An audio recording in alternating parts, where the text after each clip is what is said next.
Good morning. Welcome to Church in the Mall. Welcome home. We're really glad you're all here. Let's go ahead and sing some praise this morning. Please join us and sing. The words are right up here on the screen. Do blessed be your name.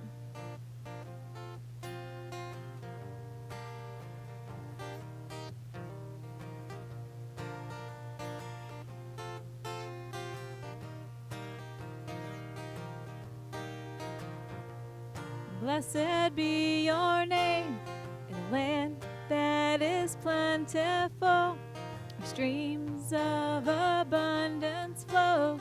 Blessed be your name.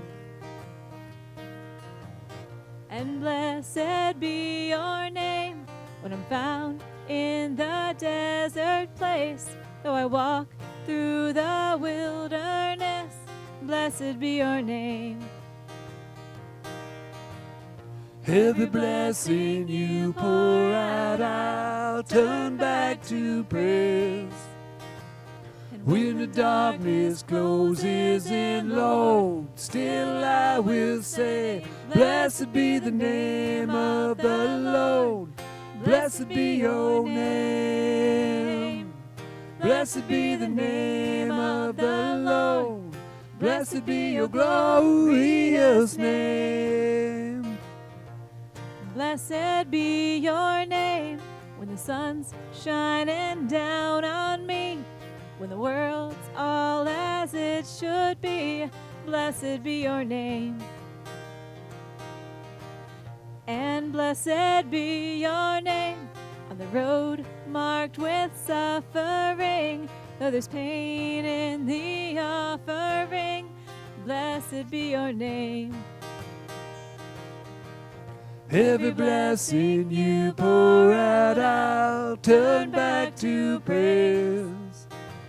When the darkness closes in, Lord, still I will say, blessed be the name of the Lord.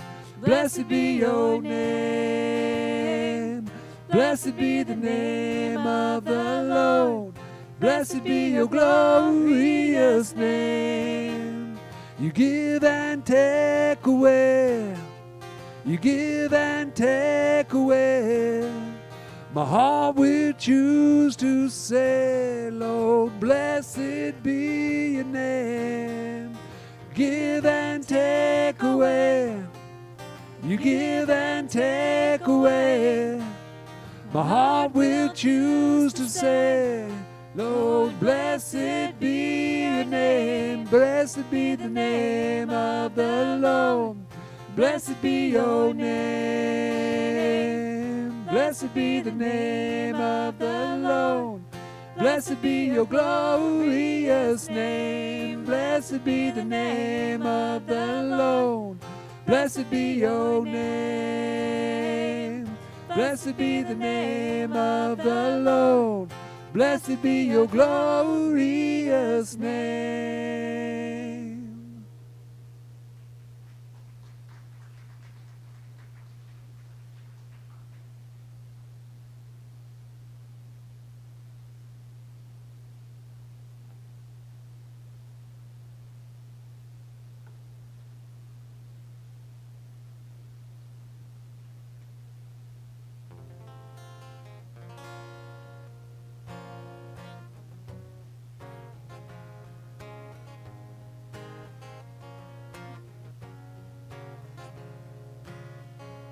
I will build my house, whether storm or drought, on the rock that does not move.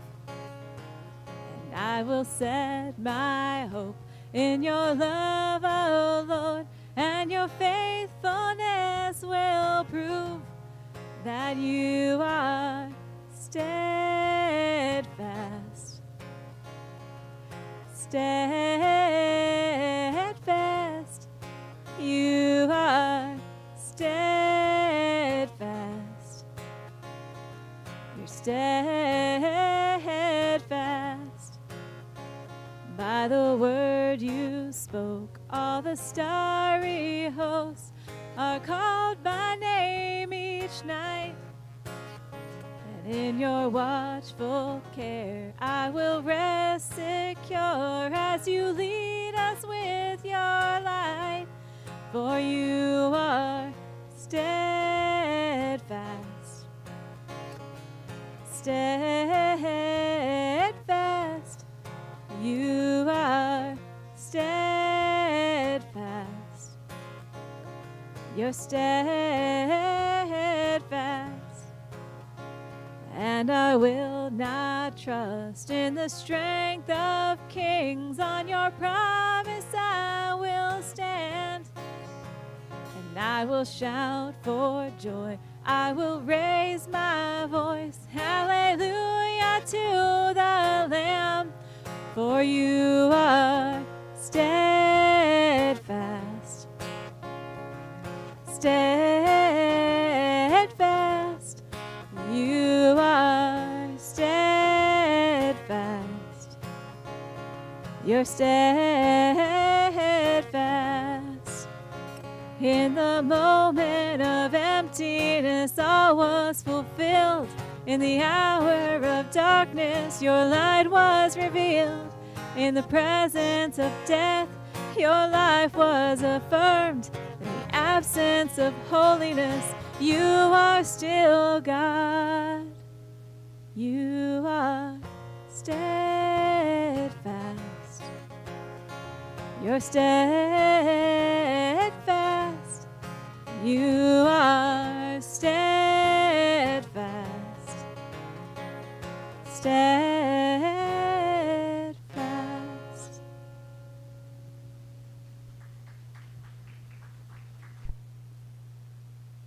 Good morning. How are you all today? Welcome to Church in the Mall. Welcome home. It is fully summer, I think, and we are enjoying the good weather. I know some of you have been traveling and enjoying an opportunity to connect with family and friends and maybe get away and enjoy some rest and play. And if you haven't, I encourage you to schedule some. We are not meant to simply work, work, work. Life is meant to be tasted and enjoyed, and God has for us an abundance. And if we do not take time to rest, our rest will take us. So I encourage you to do that if you haven't already kind of planned for that or done that already. We are also here at Church in the Mall seeking to enjoy some rest and play. And so on July 10th, we're going to have another Church in the Park. We do this over the summertime is to get outside and to, one, enjoy worship together, but also a meal. So July 10th is our next one. That's obviously a Sunday for us here, and it is at 10:45. And we will not be here at Church in the Mall. We will be at Geller Park, which is just down the road. So if you leave the mall, make a left down 30th Street, and then make another left on Cynthia, you will hit Geller Park. And we hope to see you on that Sunday, July 10th. It is a potluck, but we provide the main dish. You're responsible for everything else. And as I've shared before, if you all bring dessert, awesome. I'm fine with that. If you are not, prepare to bring another side dish. With that said, I just want to make some other announcements for you. If you are a guest with us today, welcome. If you are joining us in-house or if you're with us online, I'm so glad that you're here with us. And I want to clue you into something that we do here at Church in the Mall. We believe in being the church our neighbors are proud of, and one of the ways that we do that is to, one, invest in our community. And by you being a guest with us, we would love to do that. Simply by acknowledging your presence. And to do that, we need to know that you're here. So I invite you to fill out a connection card. And you can do that by filling out a card that's at your table if you're with us in-house, or if you're with us online, go to churchinthemall.com/welcome. Again, that's churchinthemall.com/welcome. And that's a place where you can fill out a digital card. Those of you who are with us in-house can also do that. There's a QR code in the bucket and your table that you're welcome to scan and go there as well and fill out that connection card. Because for every connection card that is completed, we will make a financial gift to an organization of your choosing. That's for our guests here today. It's just one of our ways of saying thank you for making the church a better place just simply by your presence today. So I invite you to do that if you're with us as a guest. A few other things. We do celebrate communion today together. So if you're with us online, I encourage you to kind of gather some supplies, whether that's coffee and toast or a cracker and juice. All of those things kind of work together. But if you're with us at home today, I invite you to gather those. For those of you in-house, we have two options.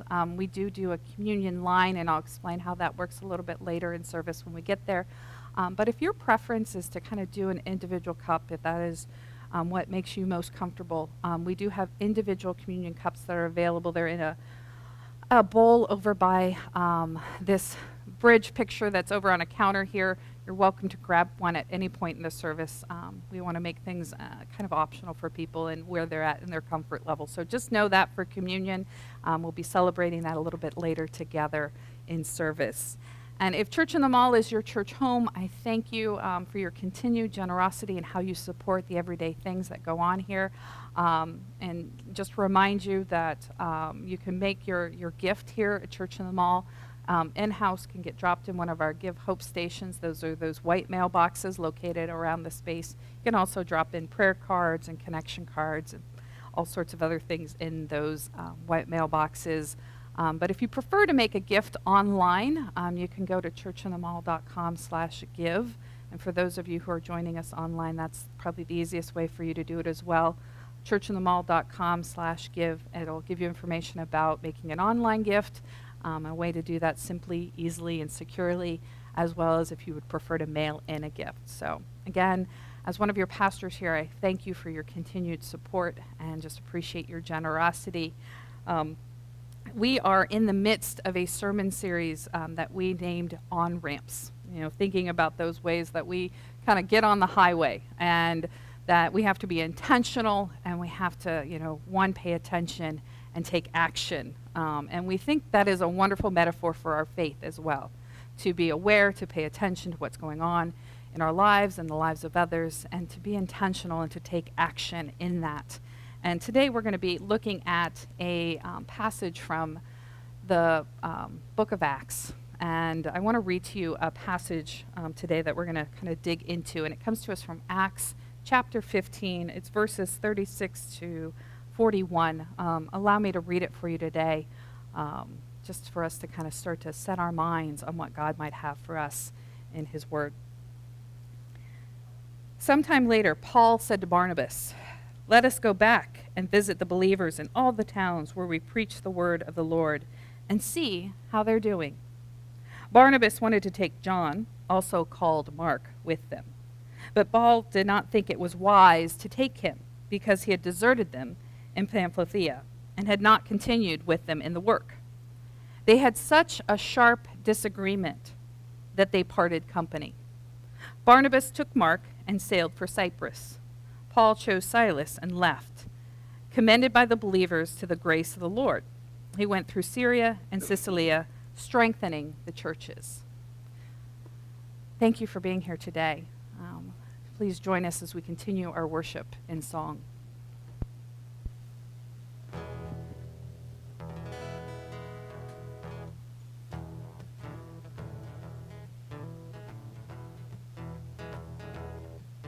When peace like a river attendeth my way, when sorrows like sea billows roll, whatever my lot, you have taught me to say, it is well with my soul. Oh, devil will ruin all those trials that may come. Let this blessed assurance control that Christ has regarded my helpless estate and has shed his own blood for my soul. It is well with my soul. It is well with my soul. My sin, oh, the bliss of this glorious thought, my sin not in part, but the whole is nailed to the cross, and I bear it no more. Praise the Lord, oh my soul. It is well with my soul. It is well with my soul. It is well with my soul. It is well with my soul. Though Lord, here's the day when my faith shall be signed, the clouds be rolled back as a scroll. The trump shall resound and the Lord shall descend. Even so, it is well with my soul. It is well with my soul. It is well with my soul. It is well with my soul. It is well with my soul.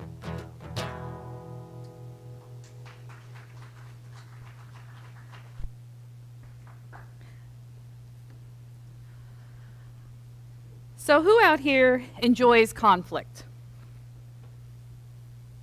Who enjoys conflict? Do you enjoy a good argument? Do you enjoy kind of just debating and arguing with one another? Seriously, any of you out there enjoy it? So often we talk about conflict in the terms of referring to it as drama. Like, I don't want no drama in my life. It's not the good kind of drama that happens on a stage and entertains us. Instead, it is the things that kind of stir us up. And I think from your silence, I'm taking is that most of you do not enjoy conflict.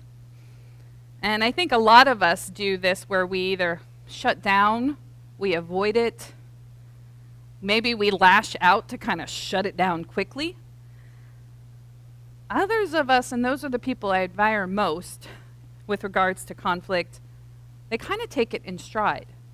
And they deal with it head on. But I think for most of the population, conflict is stressful. You know, we don't really want it in our lives, even though we may enjoy watching it on TV. You know, there's, a whole series of television shows in our lives that deal with this. For me, in my life, it started with Jerry Springer. And nowadays, it's kind of like whatever version of the Real Housewives is out there, right? And we know that as much as it's reality, it's constructed and scripted. But there's something that we enjoy watching it on TV and laughing at it, rather than dealing with the actual conflict in our own lives, rather than kind of meeting what is going on. And, kind of understanding that conflict is the gap between what we want and what we are experiencing. And conflict can be those things that we have between people, but there's also conflict within ourselves. And we experience conflict in relationships, but there's also a conflict that happens within ourselves. I want to be rested for my day tomorrow, but the new season of Yellowstone just dropped and I want to watch it. So there's a conflict between what we want and what we're experiencing. I want to feel peace about a decision, but my stomach is still in knots every time I think about it. I want to be recognized for the work that I do, but I have a coworker who seems to throw me under the bus all the time, who criticizes me nonstop. I want a peaceful, restful vacation, but all my family does is egg each other on and aggravate each other. And I think they do it on purpose to irritate me. Now, the thing is that conflict actually generates energy. if you think about it, it shows up in our racing thoughts. It shows up in our kind of increased heart rate at times. There's a desire with us, almost, this trembling within us of, do I fight or do I run? The fight or flight instinct that happens in us. So I want us to think today about how conflict has the potential to generate energy and how we want to deal with that.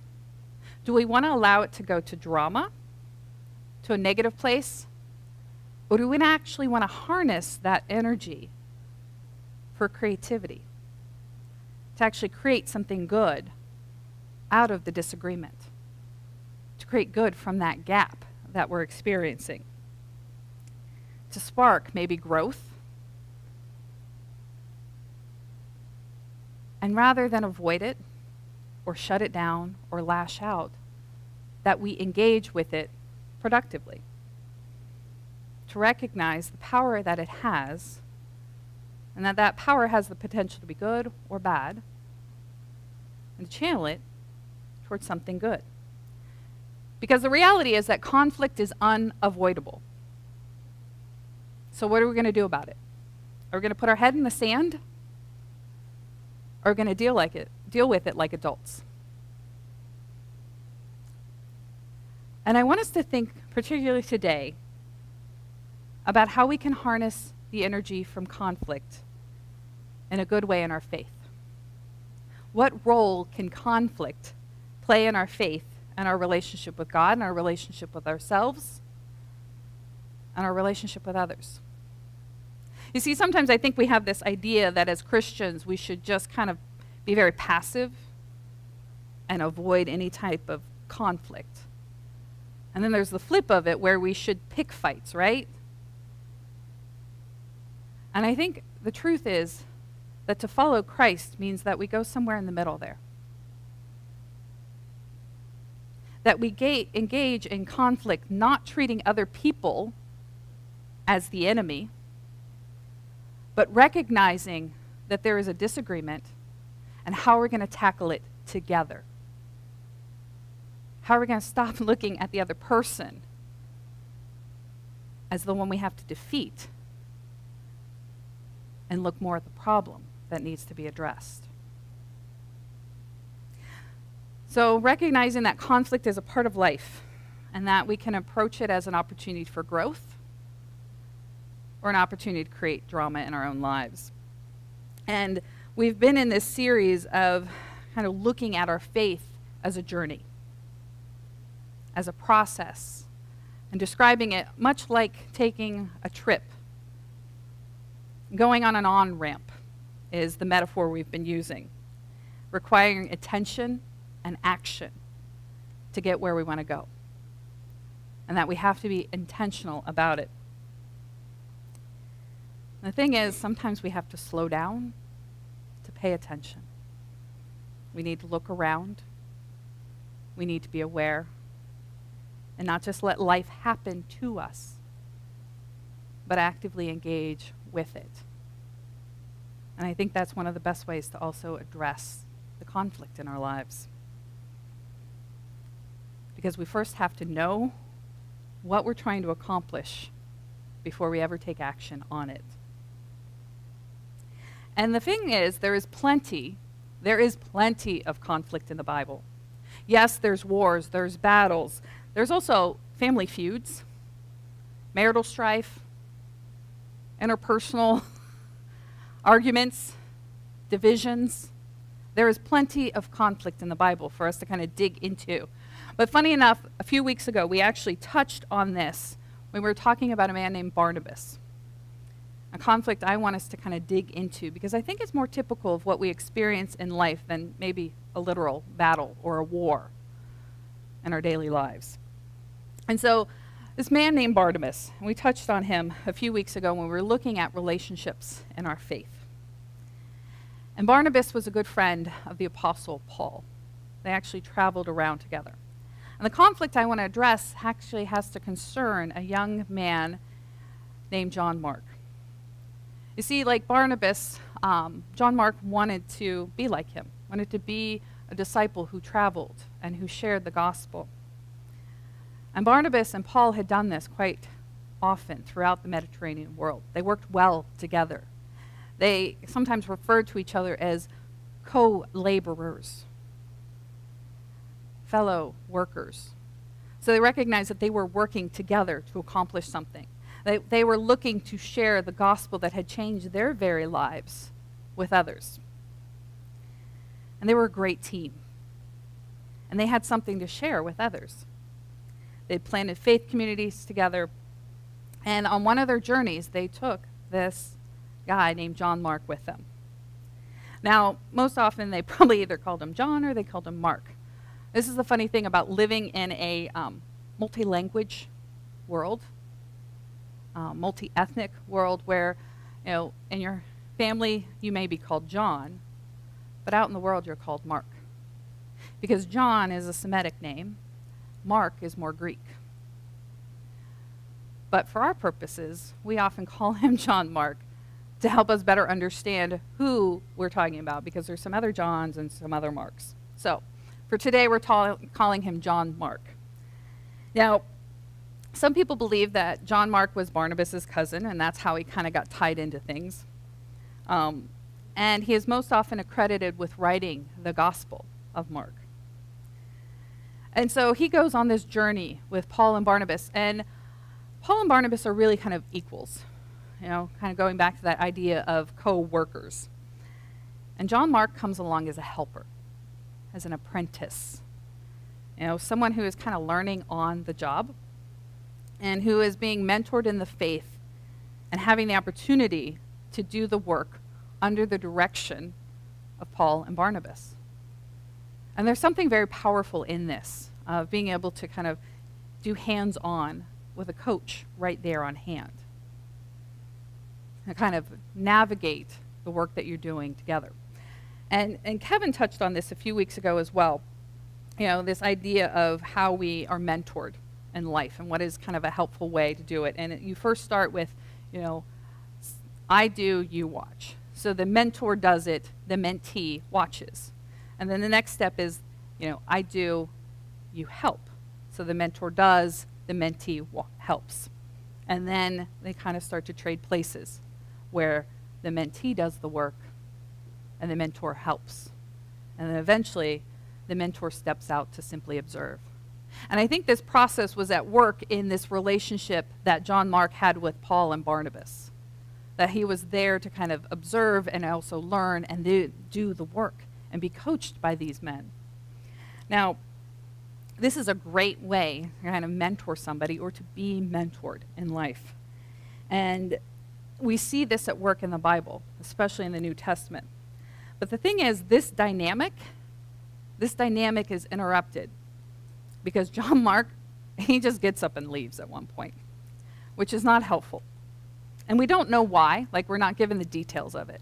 We just know that he leaves in the middle of this mission trip. And if you've ever been on a mission trip, even just simply a week-long one, if somebody leaves, it sometimes leaves you hanging because you were depending on them. You may have relied on them for something, or you may have just needed that extra set of hands for the work itself, let alone kind of the relational dynamic that goes on when somebody leaves work in the middle. But we don't know why. We don't know why John Mark took off. We don't know if he was discouraged, if he messed up and felt shame and just wanted to get out of the picture. Whatever it was, he leaves. And we know that this had an impact on his relationship with his mentors. But it also has an impact on the relationship that Paul and Barnabas had with each other. You see, sometimes we think our actions don't have an impact on other people. We think, I just had a fight with my friend. It's not going to affect, my other friends or maybe my spouse. It will. Because our relationships do not exist in a vacuum. They exist in community. And relationships, no matter how private we think they are public and have a public impact. Because so that conflict doesn't just stay within that little circle. It will spread out. And if you think it doesn't, think about when you have friends who break up You know, they were a couple and then suddenly they break up. And now you are maybe being forced, being asked to take sides in their relational conflict. Or maybe you want to take sides. So don't think that our relationships don't have an impact on other people, that the dynamic between me and this one person doesn't affect others in my life or in their life as well. And we see this played out when John Mark leaves and creates rupture, not only between him and Paul and Barnabas, but also between Paul and Barnabas themselves. Now, we know this because later on, Paul comes to Barnabas and he wants to revisit some of the communities that they have established, some of the places that they've been before, and Paul wants to go and check on them. And wants Barnabas to go with him. Barnabas is like, that's a great idea. I want to bring John Mark again. The problem is, we read in Acts 15, Barnabas wanted to take John, also called Mark, with them, but Paul did not think it was wise to take him because he had deserted them in Pamphylia. And I can't fault Paul. You ever have somebody fall short with you? They don't follow through, or they flake on you, and you're like, I ain't giving them a second chance.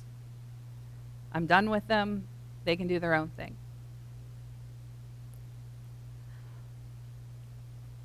And then there's Barnabas' side, where he wants to give John Mark a second chance. And we see the conflict. We see the disagreement between these two friends, these two men who have worked side by side together to create more good in this world. They had such a sharp disagreement that they parted company. Okay, Paul and Barnabas cannot compromise on this. Barnabas took Mark and sailed for Cyprus. But Paul chose Silas and left. Commended by the believers to the grace of the Lord, he went through Syria and Cilicia, strengthening the churches. So what do we do with conflict? What does conflict speak to us in our faith? See, I understand Paul. Paul has a boundary here. He's like, this guy fell short. I can't take a chance on him again. But Barnabas is willing to take that chance. So Paul will head off in a different direction with another disciple named Silas, while Barnabas will travel with John Mark. Their struggles, this conflict, interferes with their friendship, but also their work, the work that they do together. And we can take this as, man, someone messed up. They had a falling out. Or we can see what actually comes from this conflict. See, I think Paul really is doing something smart here. He has a boundary, and he sets it, and he agrees to it, and he asks others to agree to it. He knows that he cannot work with John Mark, and Barnabas wants to work with John Mark.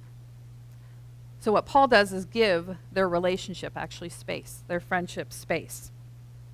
And Barnabas gives John Mark a second chance. John Mark takes it. I think this is the work of friendship and mentorship in these few short verses here. We often call this in church, this word called discipleship. And it's about learning and growing. And we can do this in our relationships. We can do this in our mentorship situations. It's an opportunity to grow. And that we find when we take that opportunity, that relationship grows and we grow in it. You see, often we don't like to make mistakes. We don't like to fail, and we definitely don't want people to point out our failures or hold us accountable to them. Or maybe we don't want to disappoint people. And so when we do, I think often our instinct is then to hide, to pull away, to just say, you know what, I messed up on that. I'm just not going to engage with it anymore. But there is power in failure. as there is power in conflict. You see, if we hide, we don't learn. But when we make a mistake, when we fall short, when we fail, and then we take the time to be aware, to be self-aware, to go, man, what did go wrong? What choice did I make that probably may have not been the right one? Or what action do I need to correct for the next time? This is an important distinction. You see, when we have the freedom to fail, we have the power to learn. We have the power then to grow. And what makes that happen is when we take time to reflect. That's the power, that's the secret sauce there, is reflection. And reflection always requires time and attention. But when we sit with it, when we learn from it, and often when we learn from it in community, when we kind of sit down and go, you know, this is what I see. What do you see? And we receive it, not defensively, but openly. We have just an incredible opportunity to learn. See, when we mess up and then we figure out what went wrong, we can grow and things get better. We have greater understanding because then we choose to persevere and to try again. And there's a strength in there. And I think that is the dynamic that is in work in John Mark and Barnabas. John Mark has the courage to try again, to ask for a second chance. And Barnabas gives it to him rather than write him off. And I think we could take a page out of this book from them and extend it to ourselves and others in our lives. Giving ourselves the opportunity to fail, to take a risk, and learn from it. And that only happens when we recognize that failure happens and that it's an option. I have a good friend who grew up in a home where failure was not an option. And I remember sitting with her as she was on the phone with her dad, and she was in college.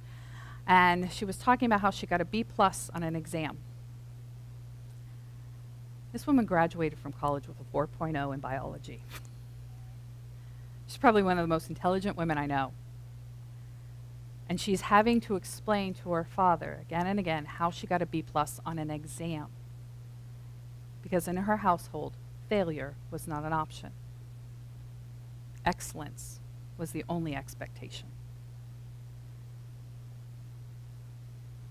And that definitely pushed her. But I don't know that it always gave her the option to try something new and take a risk and to learn from it. And I think this is what we see with John Mark. He failed. He messed up. He messed up so much that Paul wants nothing to do with him on this next trip. But Barnabas says, you know what? He deserves a second chance. Now, this doesn't mean that we don't hold people accountable for their actions. It doesn't mean that we put up with bad behavior, letting people mess up and hurt us again and again until they get it right. Oh, actually, when we hold people accountable, we actually have great compassion for them because we want more for them. Because when we hold people accountable, we acknowledge the wrong. We recognize it. We don't hide it. We don't bury it with them. And we say, let's move forward from this. Let's learn from this. That's what it is to engage with conflict. Because ultimately, conflict comes down to disagreement, things that aren't matching up. Disagreement between an expectation and what we are experiencing. And whether that's, an argument about what to have for dinner or how to raise children or how to spend money or how to work together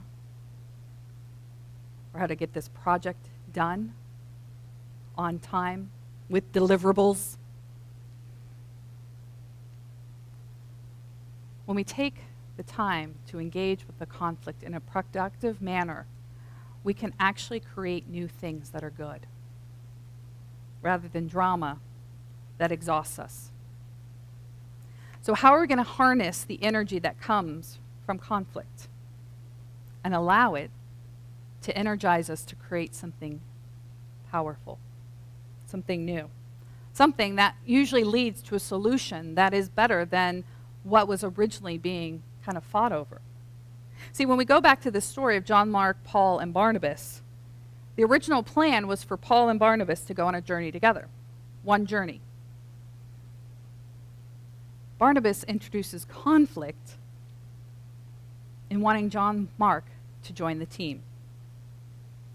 Paul knows he can't work with this guy anymore, and that's Paul's boundary, and he's going to stick to it because I think he realizes this is going to be a problem. I will make this a problem. So their solution, rather than duke it out, is to separate and to give some space, which allows the work to continue. And not just continue, but actually be multiplied. Because remember, there was going to be one trip, right? One team, one trip. And now suddenly there are 2 teams and 2 trips. Work is multiplied, expanded. Now it's not just simply Paul and Barnabas going off together. It's Paul and Barnabas kind of separating and bringing alongside 2 other folks, multiplying the effort. They go from 2 workers to 4, from 1 trip to 2. This is the creativity. This is the creative solution that can happen when we deal and engage with the conflict. We can create new options that we would have otherwise not considered. And rather than getting caught up in a battle that we feel like we have to win, right? That's usually the problem. That's how the drama happens, when we feel like I have to win the argument. When if we took winning off the table, right? We took winning off the table as an option and instead viewed others not as opponents,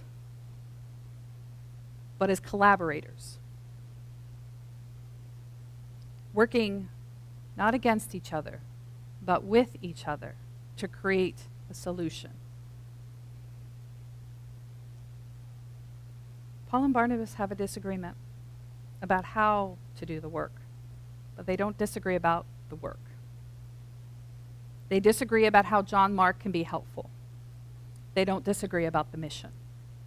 So instead, they focus on what is most valuable to them. And they will take different roads in the same direction towards Jesus.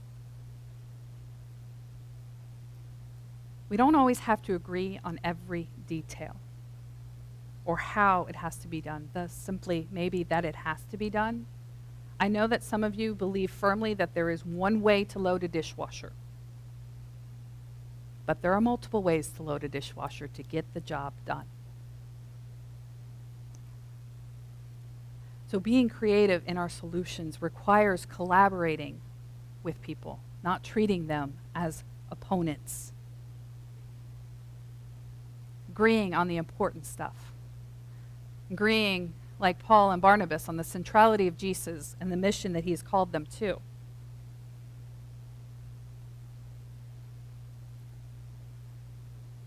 This has the power to change the dynamics in our relationships if we allow it to do so. And I want you to see the power that happens here. Paul will not work with John Mark, right? He won't go on a trip with him. He's not road tripping with this guy. But it will be years later that when Paul is writing to Philemon that he says, remember Mark as well, my fellow worker. He's talking about John Mark. He's commending, he's praising John Mark years later. And then when he is writing to Timothy, get Mark and bring him with you because he is helpful to me in my ministry. Get Mark, this is John Mark. Get Mark and bring him with you because he is helpful to me in my ministry. This is a guy he couldn't stand, couldn't put up with. And now suddenly he's saying, bring him. He's good peeps. John Mark has had the time to grow into this role. And he never would have had that opportunity if Barnabas hadn't taken a chance on him. And Barnabas needed the space to take a chance on him by separating from Paul. This is what this energy has accomplished through this conflict. Paul, who could not work with John Mark, now asks for him. This is reconciliation. And this is the power of conflict at work creatively. Now, to ensure that the conflict in our life becomes creative, not dramatic, means we have to be aware of ourselves, aware of others, aware of God, attentive to all of those things. And we talked last week about some ways that we can be more aware. Simply taking 5 minutes a day to sit in quiet. 5 minutes. 5 minutes to sit in quiet. And then daily asking God to show you who needs your attention, and then to give you the courage to do so. There's a simple way to start with awareness. Sitting still for 5 minutes. Grab a cup of coffee, sit down, take 5 minutes, and invite God to show you who needs your attention. It always starts with awareness of ourselves and God and others. And from there, I believe there's some opportunities for us to grow in kind of our conflict skills. And I don't know what the conversation looked like between Paul and Barnabas as they kind of tried to figure out what they were doing, if they were going to separate out their gear and go different ways or what. But I know that there are some helpful tools that come to us when we take time to learn how to engage with conflict productively. And there's one simple way that I am trying to practice in my own life that is about, it's often called compassionate accountability or assertive communication. I know this sounds all like kind of like psychobabble, but it's not. It's about being an adult. It's about learning and growing. And when we want to, grow, we're going to have to take the time to do the work. And so I want to share this with you today, and if it's helpful, great. I want it to be helpful. Because I believe that as Christians, we should engage in the conflict we see in our lives and our world, not to win an argument, but to create a better place, to create a better environment for others, not simply ourselves.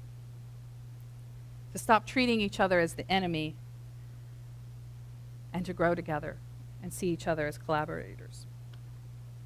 So in the simplest terms, there's kind of when you have a conflict with somebody, you probably wouldn't do this when you have conflict within yourself.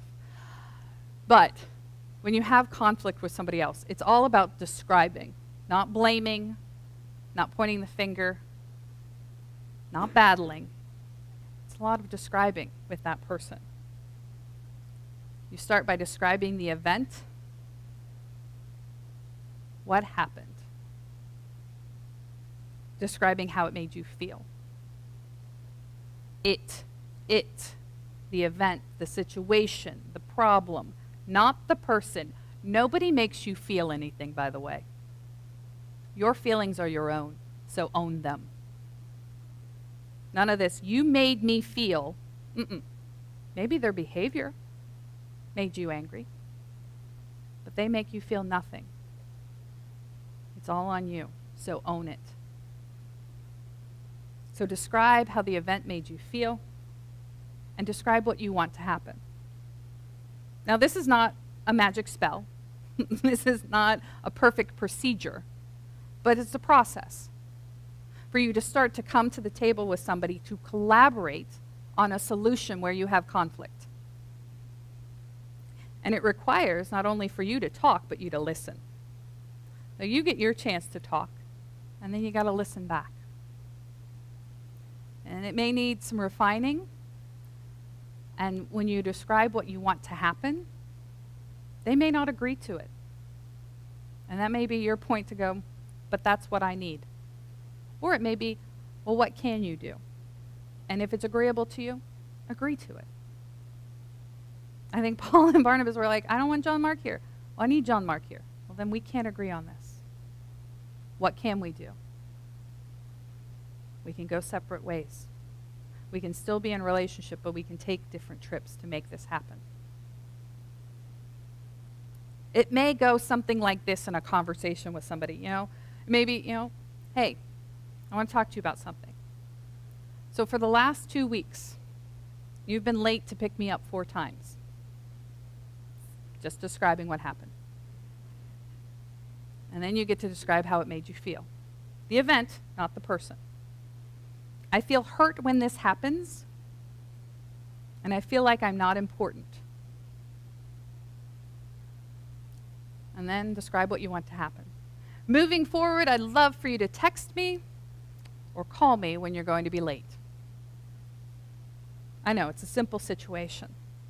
But I think if we take time to be aware of what the problem is, to name it, to reflect on it, and go to that person and start to describe what it is that is, conflict for you, and invite them in to create a solution together. It's a simple method. That's why I think it works. But I think it will help us start to have healthier conversations around conflict, rather than allowing conflict to escalate into drama and brokenness. Brokenness not only within ourselves, but also our relationships, because so often we don't do this, and we just allow resentment to build up, and we become really passive-aggressive and snarky and angry, and suddenly it's awful and dramatic, not the good kind. But my prayer is that if we start to see conflict as an opportunity to harness that energy and to create solutions we would have otherwise not considered, I think we start to create the change we want to see in this world. See, the goal of our faith is to grow in love for God and grow in love for others. And love doesn't always work well from a distance. Love requires that we engage, that we get close, that we deal with it. Love requires nurture. Love requires work and effort. It's not just a feeling, y'all. But my prayer is that when we do that work, when we nurture that, often by dealing with the conflict that we see, that difference between our expectation and what is happening, that when we nurture that by dealing with conflict, that love that we have for God and others will grow, creating new places actually together for that love to flourish. Our friends, the world is paying attention to us. Our friends are paying attention to us. That when we claim Jesus, when we talk about our faith, they pay attention to how it lines up with the values that we say we have and the actions that we display. And they recognize when they don't line up. That's how we get that wonderful label of being hypocrites. And trust me, we've earned it. But when we start to act and operate and deal differently in the world, especially conflict, that when they see us not treating each other badly, or when we do, that we own it and we move forward in it to create change and reconciliation and better relationships and deeper, more honest relationships, they will take notice. They will see that we are different because of Jesus.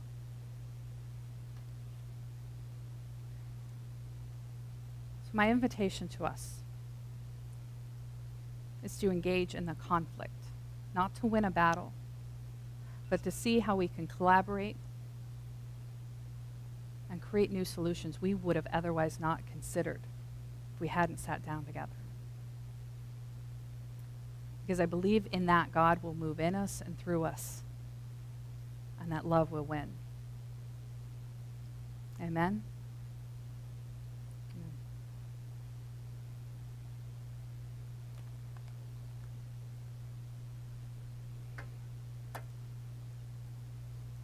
I think when Jesus sat down at the table with his disciples, that there was already conflict.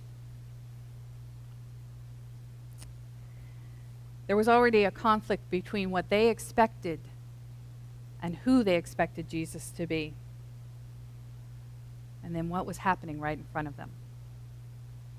That as he broke bread and shared it with them, and he talked about the brokenness of his body, that it was probably a shock to them who had expected Jesus to be a victorious military leader who was going to ride into battle and crush the enemy. I think they weren't paying attention when Jesus talked about loving their enemy. Because if you love your enemy, they are no longer your enemy. They are no longer your opponent. Paul will tell us that we fight a battle not against flesh and blood, but against the evil of this world. And I think if we took that message to heart more often, we viewed people not as the enemy, as we viewed our friends and our family and our spouses as collaborators in this life together, as opposed to opponents we have to dominate,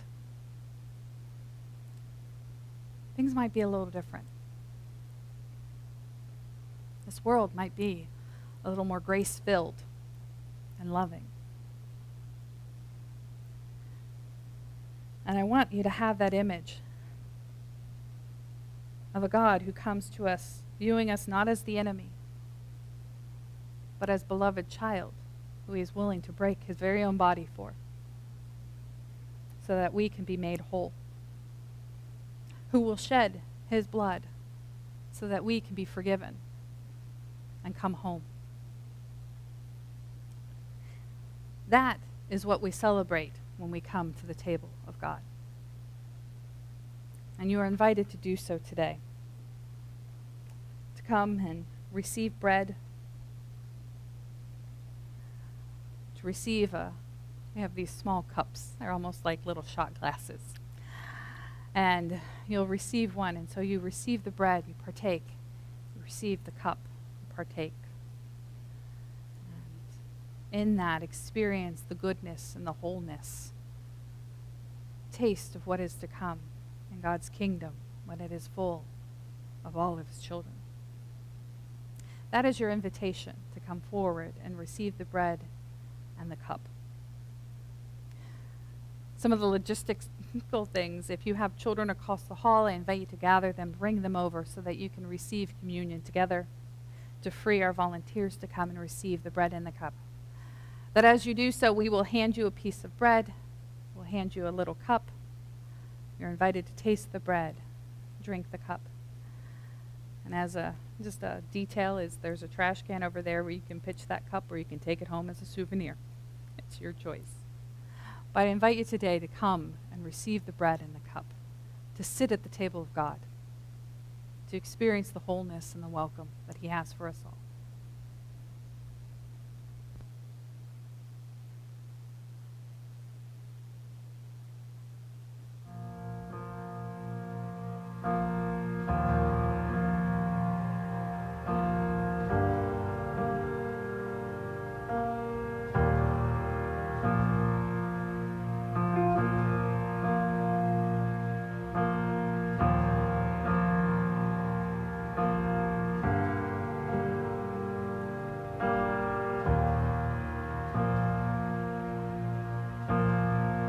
And the crushing and the pressing, you are making new wine. And the soil I now surrender, you are breaking new ground. So I yield to you and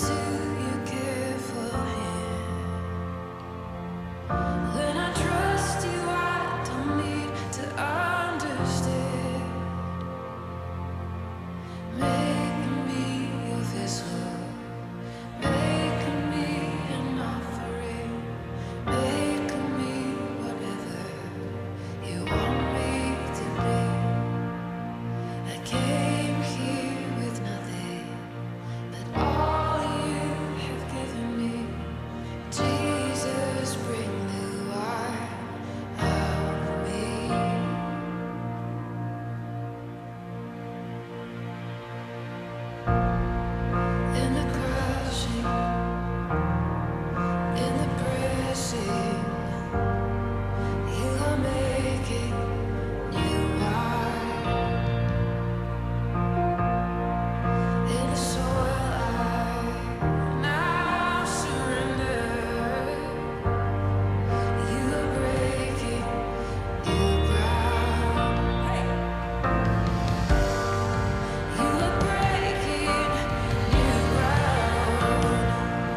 So make me your vessel.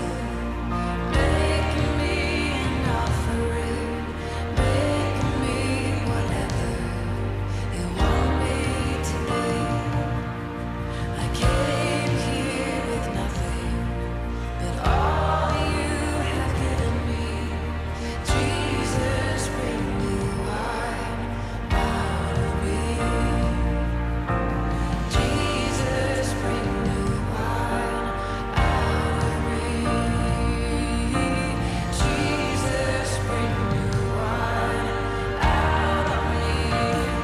'Cause where there is new wine, there is new power, there is new freedom, and the kingdom is here.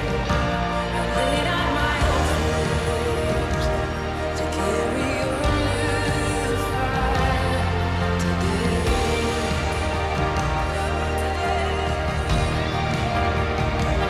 'Cause where there is new wine, there is new power, there is new freedom, and the kingdom is here. I lay down my old flames to carry your new fire today.